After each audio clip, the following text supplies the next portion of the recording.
আপনি দেখবেন জমিতে যারা কৃষক, যারা মাটি কাটে, যারা দিন মজুর, তাদের ঘরে বাবা মা আছে। তারা বাপ মাকে বের করে দেয় নাই, লবণ দিয়ে আর কাঁচামরিচ দিয়ে হলেও বাপ মাকে খাওয়ায়। আর শিক্ষিত স্মার্ট, উনি বিয়ে করেছেন আরেক স্মার্ট।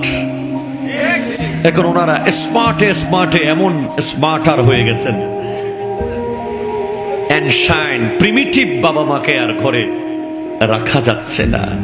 ওই যে এক গায়ক গেয়েছিল বড় সুন্দর, ছেলে আমার মস্ত মানুষ, মস্ত অফিসার, মস্ত ফ্ল্যাটে যায় না দেখা এপার ও ওপার, আমার ব্যবহারের সেই আলমারি আর আয়না, এসব নাকি বেশ পুরনো, ফ্ল্যাটে রাখা যায় না।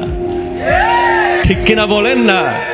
আমার ব্যবহারের সেই আলমারি আর আয়না, এসব নাকি বেশ পুরনো, ফ্ল্যাটে রাখা যায় না। এত শিক্ষিত হলেন, বাবা মাকে ঘরে রাখতে পারলেন না, বৃদ্ধাশ্রমে পাঠালেন। এই জ্ঞান, এই সার্টিফিকেট মুখে মারা দরকার, ঠিক কিনা? এগুলো মুখের মধ্যে মেরে দেন, এগুলো নদীতে ফেলে দেন।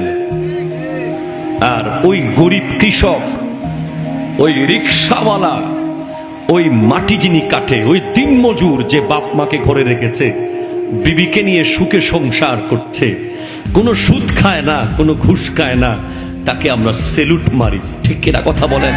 আরো জোরে বলেন, ঠিক কিনা? জোরে বলেন।